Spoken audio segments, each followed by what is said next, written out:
Chapter 1: Systems Architecture of Success.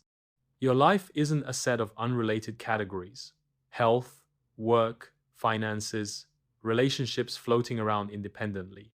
It's a tightly connected system where every part influences every other part. Strategic thinking begins with recognizing this interconnectedness. Consider this chain reaction. Poor sleep lowers your energy. Low energy hurts your work performance. Poor performance affects your income. Financial stress damages relationships. Strained relationships erode emotional well-being, which further harms your health. Every small change in one area sends ripples through the entire system. That's why band-aid solutions fail. They treat symptoms in isolation rather than fixing root causes. Strategic insight. Small, targeted improvements in high-leverage areas can create massive transformations everywhere else. The challenge is learning to spot those leverage points. Example: a young teacher was constantly exhausted. She tried working harder to catch up on grading and side gigs, but nothing improved. Then she made one small change, committing to 7 hours of sleep. Within weeks, her energy improved, her teaching was sharper, and she stopped needing that extra tutoring job, which eased her financial stress. One change rewired her entire life. Strategic action step. Draw your life as a system. Connect health, energy, work, finances, relationships, emotions. Identify one area where improvement would create a positive ripple outward. Focus there first. Chapter 2: The Power of First Principles. Once you see your life as a system, the next step is to rethink how you make decisions within it by going deeper than surface-level thinking. Most people make decisions by copying others, relying on past experience, or following what feels obvious. Strategic thinkers do something different. They strip problems to their core truths and rebuild from the ground up. This is called first principles thinking. Ask yourself, what is actually true here? What assumptions am I making that may be wrong? What are the irreducible facts I can build on? Example: a college student believed he wasn't good at math. When he started engineering school, he was failing. Instead of accepting the label, he broke the problem down. What's really true? He realized it wasn't math itself, but poor study habits. By questioning the assumption and learning how to learn, he turned his worst subject into a strength. First principles thinking frees you from invisible constraints.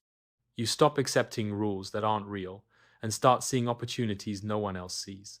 Strategic action step. Pick one challenge in your life.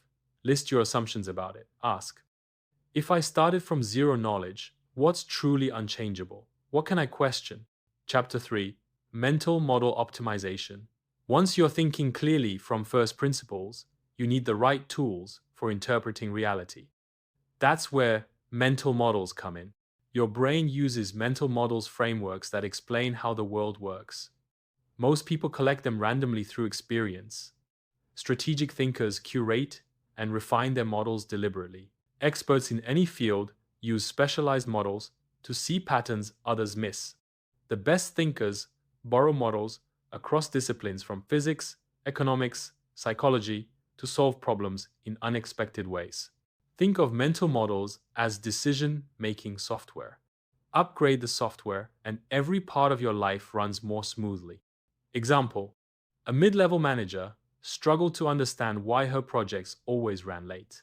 When she learned about the bottleneck principle from systems thinking, she realized that one slow step in a process limits everything else. She restructured her team's workflow, and suddenly projects started finishing ahead of schedule. Strategic action step. Start a mental model notebook. For every decision you make, write, which model am I using? Add new models from books, mentors, or experiences. Chapter 4: Probability and Optionality. With better thinking frameworks, you can now handle uncertainty by embracing probability and creating more options. Life is uncertain, but strategic thinkers don't try to predict the future, they prepare for multiple futures. They think in probabilities and design choices that leave them with many good options instead of just one risky bet. This is called optionality. The goal is to build systems where upside is unlimited, but downside is limited. Example: a software developer wasn't sure which career path to take. Instead of betting everything on one startup job, he learned cloud computing, a skill that was useful everywhere. His gave him options in multiple industries and let him negotiate from strength.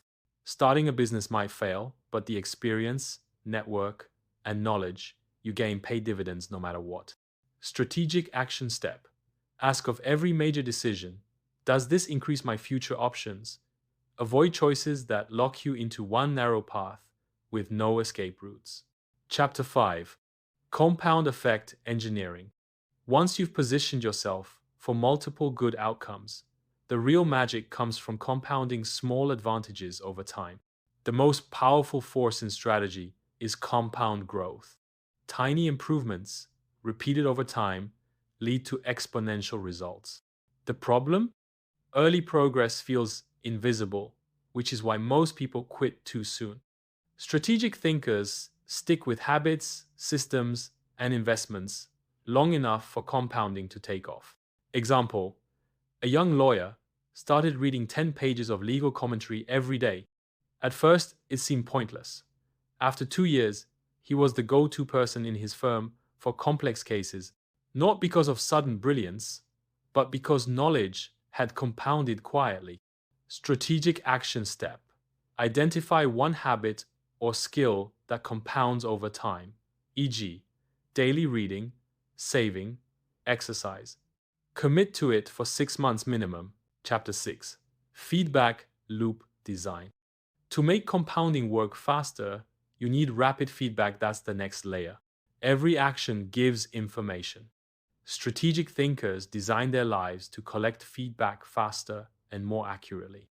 Instead of acting blindly, they measure results, analyze why something worked or didn't, and adjust quickly. This turns failure into fuel for growth. Example: a small business owner struggled with sales.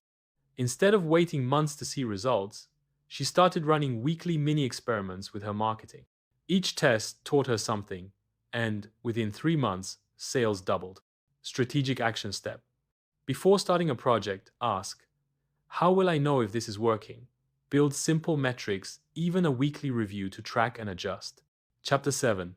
Network Effects and Leverage. With fast feedback, you grow quickly, and the next level of leverage comes from people. No one succeeds alone. Strategic thinkers build networks that multiply their efforts. Strong networks aren't built on transactions. They're built on mutual value creation. Help others succeed, and opportunities flow back to you naturally. Example: an accountant decided to help one colleague every week without expecting anything back. A year later, when he wanted to switch careers, his network opened doors to opportunities he never knew existed. Strategic action step. Each week, help one person without expecting anything in return. Introduce 2 people who could benefit from knowing each other. Chapter 8. Implementation Architecture. Finally, great ideas only matter if you can execute them consistently. Good intentions aren't enough. Motivation fades. Strategic thinkers build systems that make the right actions automatic. This means shaping your environment so success is the default. Design triggers, routines, and processes that guide behavior without constant willpower.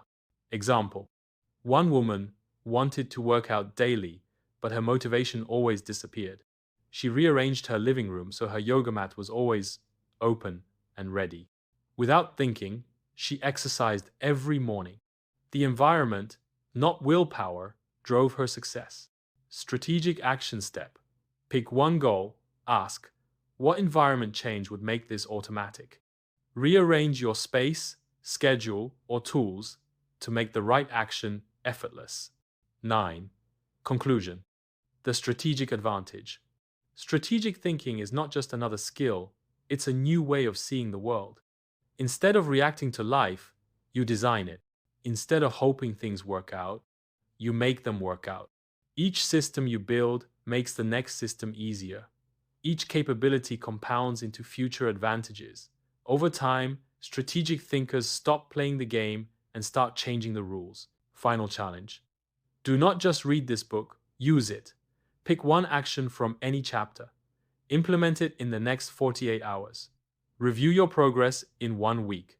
Strategic thinking is worthless unless it becomes strategic doing. You're either designing your life or letting it be designed for you. Which will it be? Finally, if this video helped you see your life from a strategic perspective, show us some love. Hit that like button if you're ready to start designing your life instead of just living it. Share this video with someone who needs to hear these insights, because strategic thinking is even more powerful when we're all upgrading together. And don't forget to subscribe and ring that notification bell so you never miss our latest content on building a life that works by design, not by accident. Which strategic principle will you implement first? Drop a comment below and let us know your biggest takeaway from today's video. We read every comment and love hearing about your strategic thinking journey. Remember, you're either designing your life or letting it be designed for you. The choice is yours.